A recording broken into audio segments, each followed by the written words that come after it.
मेरे प्यारे शिष्यों, आज हम लोग फिर 2 अंक यानी पद खंड को लेकर आए हैं। इसे चैप्टर और लेखक, इस मान लीजिए हम लोग कहते हैं जो लेखक है और इसके हम लोग कहते हैं कौन चैप्टर जो है इसके लेखक कौन है, ठीक है। इससे 2 अंक यानी पक्का पूछा जाता है, ठीक है। इसके पहले हम जो गद्य खंड था उसको पढ़ाए थे। इस मान लीजिए इस कविता में यानी 13वां चैप्टर है और इसको हम कहते हैं लेखक कौन है, इसे पूछता है क्वेश्चन।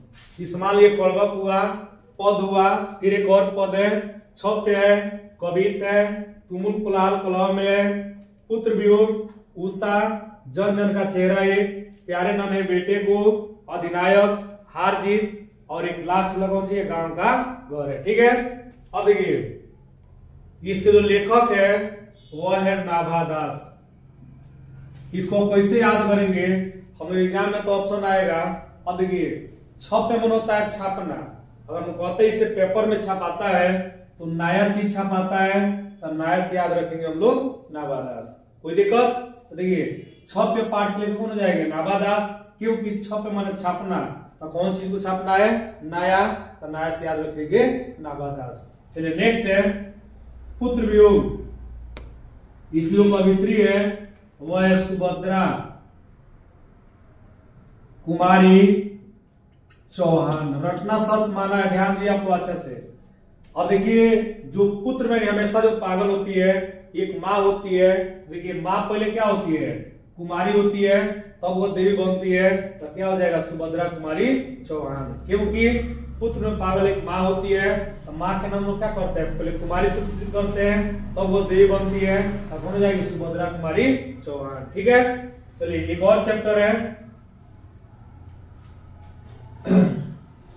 शमशेर बहादुर सिंह, यानी उषा पाठ जो है इसके लेखक कौन है, शमशेर बहादुर सिंह। अब इसको कैसे याद रखेंगे, उषा माने याद रखेंगे कुहासा, उषा माने कुहासा। एक कहने का अर्थ शीत भी कहते हैं, उस कहते हैं, तो शीत में कौन सी काम नहीं करता है, शेर नहीं करता है, और शेर कैसा होता है, बहादुर होता है, और इसको हम क्या कहते हैं, सी भी कहते हैं। तो उषा पाठ के लेखक कौन हो जाएंगे, शमशेर बहादुर सिंह हो जाएगा, ठीक है। फिर उसके बाद है ये वाला जो है 2 पद है, यानी पहले का पद के जो कवि है वो है सूरदास, और दूसरा का क्या कौन, तुलसीदास। दूसरा क्या है, तुलसीदास। लेकिन यहाँ पर हम काट दे रहे हैं, बोर्ड कभी नहीं पूछेगा, क्योंकि ये दोनों जो है पद ही है, इसमें लेखक बदल जा रहे हैं ना, कवि, तो कहने का अर्थ है कि दोनों पद बोर्ड में आने वाला नहीं है, ठीक है।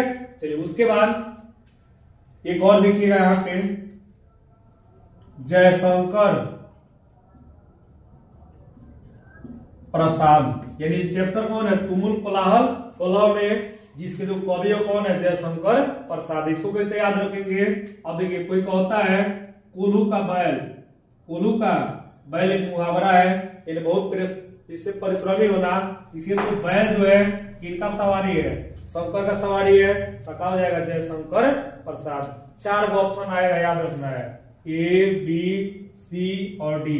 अगर मान लीजिए आप चैप्टर क्वेश्चन डाल दे कि छप्य पाठ के लेखक कौन है, इस मान लीजिए यहाँ पर दे तुलसीदास, उसके बाद सूरदास, उसके मान लीजिए जयशंकर प्रसाद दे दे, या कह सकते हैं सुभद्रा कुमारी चौहान। ये तो दिमाग में चल रहा है ना, ये कोलाहल मैंने कहा होता है कोल्हू का बैल, तो बैल के सवारी है शंकर का, तो जयशंकर प्रसाद हो जाएगा, ठीक है।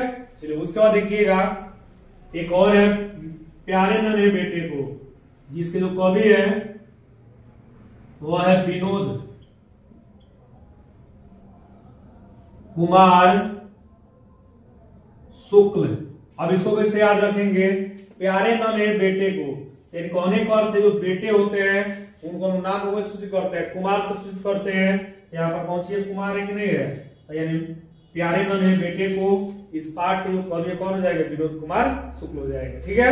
चलिए उसके बाद अधिनायक, इसके जो कवि है वो है रघुवीर, और उसके बाद सहायक। इसको कैसे याद रखेंगे, देखिए तो अधिनायक, इसमें नायक आया है, तो नायक किसको कहते हैं, हीरो को कहते हैं, तो हीरो हमेशा क्या मानता है, यानी सहायक मांगता है, सहायता मांगता है, तो क्या हो जाएगा? रघुवीर सहाय हो जाएंगे। ठीक है। उसके बाद हार जीत, इसके जो कवि है वह है अशोक वाजपेयी। अब इसको कैसे याद रखेंगे?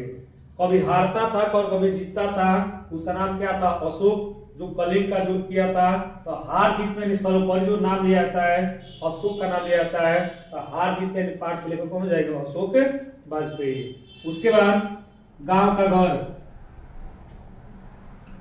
ज्ञानेंद्र पति। अब इसको कैसे याद रखें?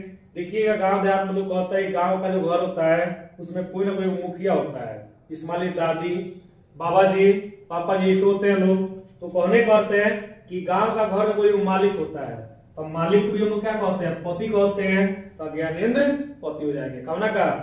गांव का, घर का। उसके बाद एक और यहाँ पर है, जन जन का चेहरा एक, गजानन माधव मुक्ति बुध। अब इसको कैसे याद रखेंगे? जन जन का चेहरा एक, चेहरा मैंने यहाँ पर फेस है। अब यहाँ पर देखिए गजानन किसको कहा जाता है? हाथी को। किसको कहा जाता है? हाथी को। अब देखिए इससे हाथी के चेहरा से यानी किनका निर्माण हुआ हो, जिसको गणेश कहते हैं ना, गजानन किसको कहा जाता है? गणेश को। इस तरह हम याद कर सकते हैं। इससे जन जन का चेहरा एक, तो यहाँ पर गजानन मन होता है हाथी, हम कहते हैं गजानन, गणेश को भी कहा जाता है। तो किनके यानी कौने करते हैं? हाथी के चेहरा से गणेश यानी कौने करते हैं? गजानन का जो सिर का निर्माण हुआ था, इसे भी याद रख सकते हैं, गजानन माधव मुक्ति बुध। उसके बाद और कुछ चैप्टर है। कबीर, इसके जो है वो कौन है? भूषण है। ये आप लोगों को नाम थोड़ा सा रटना पड़ेगा, कवि भूषण। ये नाम ऐसे सट जा रहा है, कवि भूषण। उसके बाद इसके जो लेखक है वह है मलिक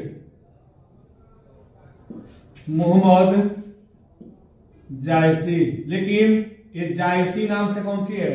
प्रचलित है, कौन करते हैं कि प्रसिद्ध। अब इसको कैसे याद रखेंगे? देखिएगा जब दो गो एमडी भाई लोग एक जगह होते हैं तो बात करते हैं कि का मलिक मोहम्मद साहब बक बक करते रहते हैं, जिसके कवि कौन हो जाएंगे? मलिक मोहम्मद जायसी। ठीक है। अब चलिए आप उसे क्वेश्चन पूछ रहे हैं, उसको बताना है। क्वेश्चन है कि छप्य पाठ के कवि कौन है? अब ऑप्शन यहां पर रख रहे हैं, सूरदास, उसके बाद तुलसीदास, उसके बाद नाभा दास, विनोद कुमार शुक्ल। अब इसको कैसे याद रखेंगे? अभी बताया ना छप्य, तो छप माने क्या होता है? छापना। तो कौन चीज छापा जाता है? नया चीज। और नया से याद रखेंगे, बताया नाभादास। इस पाठ के लेखक कौन हो जाएंगे? यानी सी नंबर हो जाएगा नाभादास। बस आज इतना ही तक, फिर हम लोग आगे नेक्स्ट पॉइंट लेकर आएंगे लोग।